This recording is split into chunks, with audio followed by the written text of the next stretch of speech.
নেত্রকোনার হাওড় এলাকায় দুর্গতদের মাঝে প্রধানমন্ত্রীর ত্রাণ বিতরণ, খাদ্য সরবরাহ অব্যাহত রাখার আশ্বাস।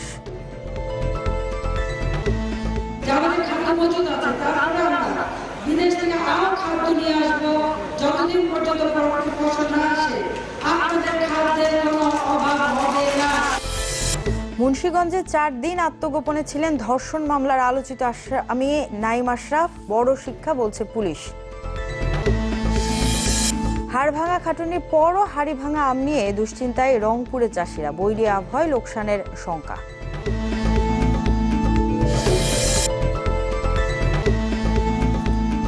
আমন্ত্রণ HRRM দেশ 24। আপনাদের সাথে আছি আমি স্মার্ট মুস্তারি তিমি। এতক্ষণ শিরোনাম শুনছিলেন, এবার পুরো খবর। যত অর্থই লাগুক, প্রয়োজনে আমদানি করে হলেও হাওড় এলাকার খাদ্য সরবরাহ নিশ্চিত করা হবে। হাওড়ে দুর্গতদের মাঝে ত্রাণ বিতরণ শেষে নেত্রকোনার খালিয়াজুড়িতে এক সুধী সমাবেশে এ প্রতিশ্রুতি দেন প্রধানমন্ত্রী শেখ হাসিনা। আগামী ফসল ঘরে তোলার আগ পর্যন্ত সহায়তা অব্যাহত রাখারও আশ্বাস দেন তিনি। অভিযোগ করেন, ক্ষমতা কিংবা বিরোধী দল কোনো অবস্থানেই জনগণের কল্যাণে কাজ করে না বিএনপি। নেত্রকোনা থেকে হাসান শুভ্র রিপোর্টার, ছবি তুলেছেন মমিনুল ইসলাম মমিন। দিগন্ত বিস্তৃত রূপালী জলরাশি, মাঝে মধ্যে দু একটি ভাসমান ঘরবসতি। হাওড়াঞ্চলের এমন দৃশ্য মন কাড়বে যে কারোরই। তবে বাতির নিচেও যে অন্ধকার তা এবার ভালোভাবেই টের পেয়েছেন হাওড়বাসী। বন্যায় ফসল তলিয়ে যাওয়ায় সৌন্দর্য ছাপিয়ে দৃশ্যপটে এখন কেবলই দুশ্চিন্তা আর সংকট। নেত্রকোনার খালিয়াজুড়ি উপজেলার ২১,০০০ হেক্টর হাওড়ের ফসল নষ্ট হয়েছে এবারের অকাল বন্যায়। বিচ্ছিন্ন হয়ে পড়েছে যোগাযোগ ব্যবস্থাও। এমন পরিস্থিতিতে সুনামগঞ্জের পর এবার নেত্রকোনার ক্ষতিগ্রস্ত মানুষের পাশে প্রধানমন্ত্রী শেখ হাসিনা। সকাল 9:45 হেলিকপ্টারে খালিয়াজুড়ি পৌঁছান তিনি। ত্রাণ বিতরণের আগে শেখ হাসিনা বলেন, এই সরকার গরিব বান্ধব। পরবর্তী ফসল না ওঠা পর্যন্ত হাওড়বাসীকে খাদ্য সহায়তা দেওয়া হবে।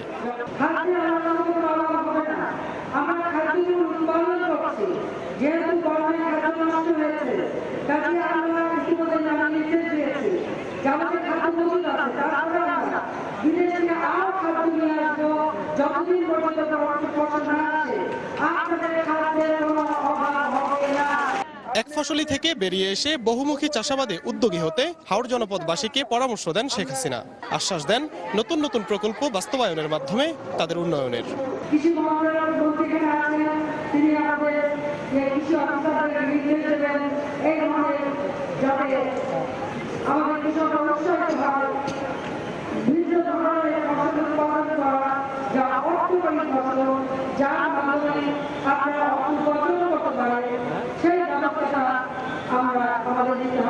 প্রধানমন্ত্রী অভিযোগ করেন, ক্ষমতায় থাকলে লুটপাট আর বিরোধী দলে থাকলে মানুষ হত্যা।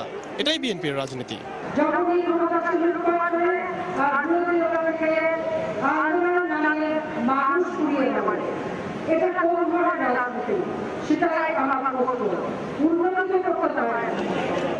বন্যায় ক্ষতিগ্রস্ত খালিয়াজুড়ি হাওড়ের মানুষের মাঝে ৩০ কেজি করে চাল আর নগদ ১,০০০ টাকা তুলে দেন প্রধানমন্ত্রী। পরে স্পিড বোটে চড়ে দুর্গত এলাকা পরিদর্শন করেন প্রধানমন্ত্রী শেখ হাসিনা। বানের জলে ফসলহানির কারণে যে ক্ষতি হাওড়বাসীর হয়েছে তা হয়তো পুরোপুরি কাটিয়ে ওঠা সম্ভব হবে না কোনোদিন। তবে মানবতার ডাকে সাড়া দিয়ে সরকার প্রধান যেভাবে ভুক্তভোগীদের পাশে এসে দাঁড়িয়েছেন, প্রতিশ্রুতি দিয়েছেন আগামীতেও পাশে থাকার, তাতে তাদের ক্ষতের দাগ কিছুটা হলেও কমবে এমনটা বলাই যায়।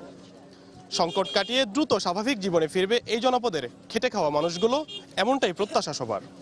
হাসান শুভ্র, চ্যানেল 24, খালিয়াজুড়ি, নেত্রকোনা। রাজধানী বনানীতে 2 ছাত্রী ধর্ষণের অন্যতম আসামি নাইম আশরাফকে 7 দিনের রিমান্ড দিয়েছেন আদালত।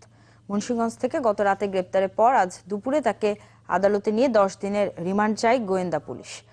মুন্সিগঞ্জের পুলিশ বলছে, একটি আলোচিত মামলার আসামির এভাবে আত্মগোপনে থাকা তাদের জন্য একটি বড় শিক্ষা, যা কাজে লাগবে ভবিষ্যতে। রেইনট্রি হোটেলে 2 ছাত্রীকে ধর্ষণের মামলায় যে 5 জনকে আসামি করা হয় তার মধ্যে সবচেয়ে বেশি আলোচনায় ছিল নাইম আশরাফের নাম। সাংবাদিকদের অনুসন্ধানে বেরিয়ে আসে সিরাজগঞ্জের কাজীপুরের এক ফেরিওয়ালার ছেলে আব্দুল হালিম। 2004-এ রাজধানীতে এসে হয়ে যায় নাইম আশরাফ। 6 মে মামলার পর একে একে বাকি 4 জন ধরা পড়লেও এই ইভেন্ট ম্যানেজমেন্ট ব্যবসায়ী ছিলেন ধরাছোঁয়ার বাইরে। এ নিয়ে বিস্তর সমালোচনাও ছিল সামাজিক যোগাযোগ মাধ্যমে। মুন্সিগঞ্জের লৌহজং থানার হলুদিয়া ইউনিয়নের মৌছা গ্রামে আকুব আলীর বাড়ি। 4 দিন আগে এখানে এসে আত্মগোপন করেন নাইম আশরাফ ওরফে আব্দুল হালিম। বাড়ির মালিকের সাথে কোনো আত্মীয়তা না থাকলেও আকুব আলীর মেয়ে জামাইয়ের সূত্র ধরে আশ্রয় নেন নাইম। আমার নন্দের জামাই দিয়ে গেছে, ওনার আত্মীয় বলে, আমার শ্বশুর কাছে বলছে, পরে 3-4 দিন ধরে এখানে আর কি রয়েছে। বুধবার এই বাড়ি থেকেই নাইমকে গ্রেপ্তার করে পুলিশ। সংবাদ শোনার পর নাইমের কঠোর শাস্তি দাবি জানিয়েছেন স্থানীয়রা। এখানে আসছে পরিচয় দিয়ে যে আত্মীয় স্বজন এইভাবে আছে, তো গত রাত্রে যখন পুলিশে ধরে নিয়ে যায় তখন আমরা জানতে পারলাম এটা আসামি। যাতে সর্বোচ্চ শাস্তি হয় সে ব্যাপারে আমরা আশাবাদী, আশা করি। পুলিশ বলছে এরকম চাঞ্চল্যকর একটি মামলার আসামির এভাবে আত্মগোপনে থাকার ঘটনা থেকে তারা ভবিষ্যতে শিক্ষা নেবেন। আমাদের কাছে ইনফরমেশন ছিল যে পুলিশের খোঁজ থেকে একটা গোয়েন্দা দল আসবে আমাদের থানা এলাকায়, কিন্তু গ্রেপ্তার করার পরে আমরা বিভিন্ন সূত্রে জানতে পারি যে তারা ওই নাইম আশরাফ আমার থানা এলাকায় চন্দ্রবাড়ি এলাকা থেকে রাত 8টা 65 সময় গ্রেপ্তার হয়েছে। বৃহস্পতিবার দুপুরে আদালতে হাজির করে নাইম আশরাফের 10 দিনের রিমান্ড চায় পুলিশ। শুনানি শেষে আদালত তার 7 দিনের রিমান্ড মঞ্জুর করেন। তদন্ত স্বার্থেই তাকে পুলিশ 10 দিনের রিমান্ড চেয়েছে এবং আদালত সন্তুষ্ট হয়ে 7 দিনের পুলিশ রিমান্ড মঞ্জুর করেছে। মামলার এজাহারে বলা হয়েছে 28 মার্চ রাজধানীর বনানীতে রেইনট্রি হোটেলে একটি জন্মদিনের অনুষ্ঠানে গিয়ে ধর্ষণের শিকার হন 2 শিক্ষার্থী। তৌহিদ হাসান, চ্যানেল 24। জঙ্গি নির্মূলে সারা দেশে বিশেষ বাহিনী গঠন করা হবে বলে জানিয়েছেন পুলিশ মহাপরিদর্শক মোহাম্মদ শহীদুল হক। দুপুরে ভৈরবে ভিডিও কনফারেন্সের মাধ্যমে বাট্টা হাওর ও ভাগলপুর পুলিশ তদন্ত কেন্দ্র এবং ভৈরব সার্ভিস ডেলিভারি সেন্টার উদ্বোধন শেষে একথা বলেন তিনি। যেহেতু জঙ্গি এগুলি একটা বিশেষ ধরনের অপরাধ, কাজে এখানে একটা স্পেশালাইজড একটা কিছু দরকার, সেটা পুলিশের অধীনেই থাকবে এবং কাউন্টার টেরোরিজম ইতিমধ্যে ঢাকা মেট্রোপলিটন পুলিশে আছে। আমরা ওই আদলে গোটা বাংলাদেশে জাতীয় ভিত্তিতে একটা কাউন্টার টেরোরিজম বা এন্টি টেরোরিজম একটা ইউনিট আমাদের হয়ে যাবে। এটা আর 15 থেকে 20 দিন পরই বাজারে উঠবে রংপুরের হাড়িভাঙা আম। তবে বৈরী আবহাওয়ায় কপালে দুশ্চিন্তার ভাঁজ এই অঞ্চলের আম চাষিদের। যে মুনাফার আশায় শুরু থেকে বাগান পরিচর্যা করেছিলেন তার সিকি ভাগও উঠবে কিনা সেই আশঙ্কা তাদের। অভিযোগ রয়েছে রোগবালাই সহ নানা সমস্যায় কৃষি সম্প্রসারণ অধিদপ্তরে কোনো সহযোগিতা পাননি তারা। স্বাদ ও গন্ধে অতুলনীয় রংপুরের হাড়িভাঙা আম, তাই গত 1 দশকে দেশের গণ্ডি ছাড়িয়ে জায়গা করে নিয়েছে বিদেশেও। প্রতি মৌসুমে এই আম বিক্রি হয় প্রায় 5 কোটি টাকার। কিন্তু এবছর মৌসুমের শুরুতেই বৈরী আবহাওয়া দুশ্চিন্তার ভাঁজ ফেলেছে আম চাষিদের। এছাড়া শিলাবৃষ্টি আর অসমের ঝড়ে ছড়িয়েছে নানা রোগ, আর তাই বাগানগুলোর অধিকাংশ গাছই এখন আম শূন্য। আমাদের এই প্রাকৃতিক দুর্যোগ, এই শিলাবৃষ্টি হওয়ার কারণে এই আমের যে আমটায় এই শিলাবৃষ্টির ডাং পড়ে এই আমটা অল্প কয়েকদিনের ভিতরে আমটা পড়ে যাচ্ছে, ঝরে পড়ে যাচ্ছে। দেখা দিচ্ছে যে এবার অনেক মুকুল আসবে, কিন্তু সে ধারণা আর আসছিল না।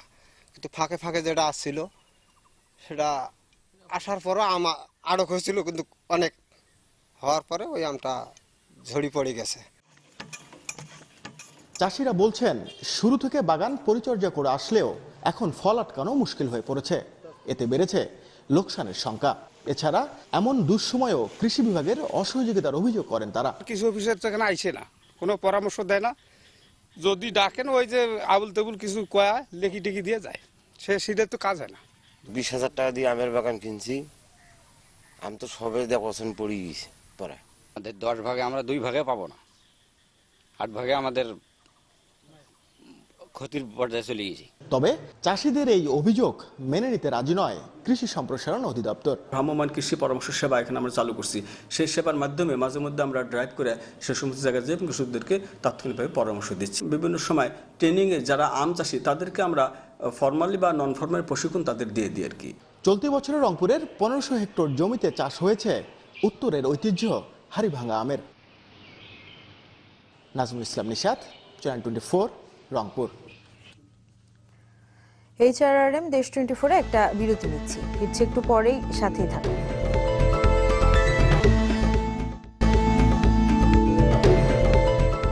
আবার আমন্ত্রণ HRRM দেশ 24-এ।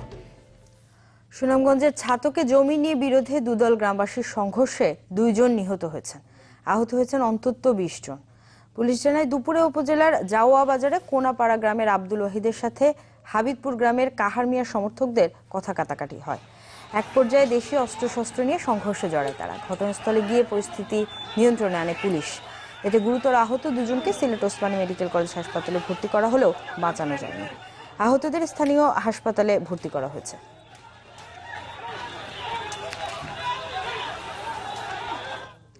দেশের বিভিন্ন স্থানে সড়ক দুর্ঘটনায় ৮ জনের প্রাণ গেছে। এছাড়া আহত হয়েছেন অন্তত ৩৫ জন। বিকেলে পাবনার সুজানগরে বিপরীতমুখী সিএনজি অটোরিকশার সাথে পিকআপ ভ্যানে সংঘর্ষ হয়।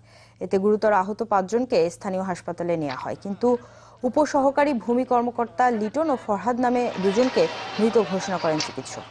ঝিনাইদহের কালীগঞ্জের মোবারকগঞ্জ চিনিকল এলাকায় বাস নিয়ন্ত্রণ হারিয়ে রাস্তার পাশে গাছে ধাক্কা লাগে। এতে এক নারী সহ ২ জনের প্রাণ গেছে। এছাড়া সড়ক দুর্ঘটনায় মানিকগঞ্জ, বগুড়া, লালমনিরহাটে ৩ জন ও গাইবান্ধায় ট্রেনে কাটা পড়ে এক নারীর মৃত্যু হয়েছে। বাগেরহাটে ইফটিজিং এর দায়ে জেলে যাওয়ার পর জামিনে মুক্তি পেয়ে বাবাকে কুপিয়েছে এক বখাটে। পুলিশ সুপার জানান, চিতলমারী উপজেলার বড় বাড়িয়া এলাকার মজিবুর নামে এক বখাটে একই গ্রামের এক মেয়েকে উত্ত্যক্ত করত। কয়েকদিন আগে ভ্রাম্যমাণ আদালত মজিবরকে ১.৫ মাসের কারাদণ্ড দেন। মঙ্গলবার জামিনে মুক্তি পাওয়ার পর আজ দুপুরে ওই মেয়ের বাবাকে কুপিয়ে আহত করে সে। বখাটে মজিবরকে আটকের চেষ্টা চলছে বলে জানিয়েছে পুলিশ।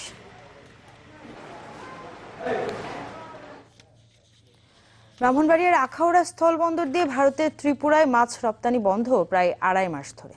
ত্রিপুরা ব্যবসায়ীরা ফরমালিনের অভিযোগ তুললেও রপ্তানিকারকরা এটিকে ষড়যন্ত্র বলছেন। তবে বৈধ পথে বন্ধ থাকলেও চোরাই পথে পাচার হচ্ছে মাছ। এতে কোটি কোটি টাকার রাজস্ব হারাচ্ছে সরকার। ফরমালিন আছে এমন অভিযোগে গত ৫ মার্চ থেকে ব্রাহ্মণবাড়িয়ার আখাউড়া স্থলবন্দর দিয়ে মাছ আমদানি করছে না ভারতের ত্রিপুরার ব্যবসায়ীরা। কর্তৃপক্ষের তথ্য বলছে, সাধারণত প্রতি মাসে এই বন্দর দিয়ে প্রায় ৪০০ মেট্রিক টন মাছ রপ্তানি হয়। টানা ২.৫ মাস রপ্তানি বন্ধ থাকায় এ খাত থেকে প্রায় ১৫ কোটি টাকার বৈদেশিক মুদ্রা অর্জন থেকে বঞ্চিত হয়েছে সরকার। আর মাছ ব্যবসায়ীরা বলছেন, বৈধ পথে রপ্তানি বন্ধ থাকলেও বন্ধ নেই চোরাই পথ। মাছটা রপ্তানি করলে আমরা বেশ লাভবান হইতাম, আর এখন আমরা বিরাট একটা ক্ষতির সম্মুখীন হয়ে আছি। কসবা অঞ্চল দিয়ে অনেক মাছ অবৈধ পথে ভারতে প্রবেশ করে, সেই জন্য বৈধ পথে মাছগুলা না যাওয়াতে সরকার অনেক রাজস্ব আয় থেকে বঞ্চিত হয়। মাছ রপ্তানিকারকদের অভিযোগ, ষড়যন্ত্রমূলকভাবে আমদানি বন্ধ রেখেছে ত্রিপুরার ব্যবসায়ীরা। অন্ধ্রপ্রদেশের মাছ আমাদের মাছের কারণে তারা বাজার পাচ্ছে না। এটা একটা ইস্যু, একটা ষড়যন্ত্র করে মাছটা বন্ধ করা হয়েছে। এ থেকে বাংলাদেশের রপ্তানিকারকদের মারাত্মক ধরনের ক্ষতি হয়েছে। তবে শিগগিরই মাছ রপ্তানি শুরু হবে বলে জানান আখাউড়া স্থলবন্দরের প্রধান কর্মকর্তা। এটা নিষেধ তো আমাদের পক্ষ থেকে কোনো অসুবিধা ছিল না। ইন্ডিয়াতেই ফরমালিন সংক্রান্ত জটিলতার কারণে এটা সাময়িক বন্ধ ছিল কিছুদিন। আমাদের দেশের এবং ভারতের আমদানি ও রপ্তানিকারক তারা আলোচনা করে পুনরায় এটা চালু করতে যাচ্ছে।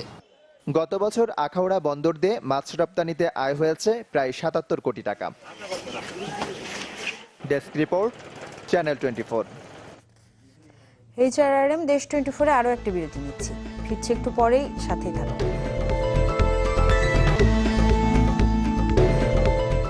আপনারা দেখছেন HRRM দেশ 24।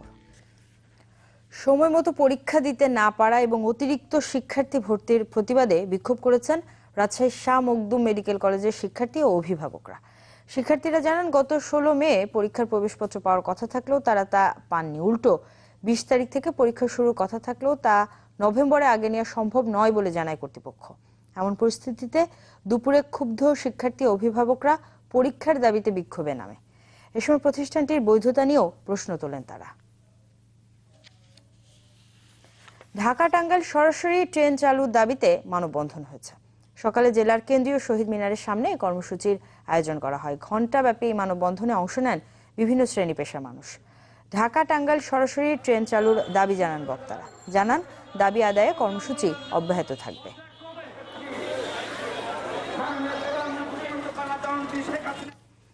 ডায়মন্ড ওয়ার্ল্ডের নতুন শোরুমের যাত্রা শুরু হলো নারায়ণগঞ্জে। সকালে শহরের প্রাণকেন্দ্র চাষারার বঙ্গবন্ধু সড়কের হাসনাত স্কয়ারের ২য় তলায় ২০তম শোরুমের উদ্বোধন করেন ডায়মন্ড ওয়ার্ল্ডের ব্যবস্থাপনা পরিচালক ও বাংলাদেশ জুয়েলারি সমিতির সাধারণ সম্পাদক দিলীপ কুমার আগরওয়াল। এ সময় স্থানীয় সংসদ সদস্য সেলিম ওসমান সহ প্রতিষ্ঠানটির ঊর্ধ্বতন কর্মকর্তারা উপস্থিত ছিলেন। কুমিল্লায় কেবল ব্যবসার বর্তমান প্রেক্ষাপট ও ভবিষ্যৎ করণীয় শীর্ষক আলোচনা সভা হয়েছে। পল্লী উন্নয়ন একাডেমি বার্ড মিলনায়তনে আয়োজিত এই সভায় প্রধান অতিথি ছিলেন প্রধানমন্ত্রীর তথ্য উপদেষ্টা ইকবাল সোবহান চৌধুরী। কেবল অপারেটর্স অ্যাসোসিয়েশন কুমিল্লা জেলা শাখার সভাপতি রেজওয়ানুর রহমান রুমি সভাপতিত্বে এতে অংশ নেন সংগঠনটির প্রতিষ্ঠাতা ও সাবেক কেন্দ্রীয় সভাপতি এস.এম. আনোয়ার পারভেজ সহ বিভিন্ন পর্যায়ের নেতারা।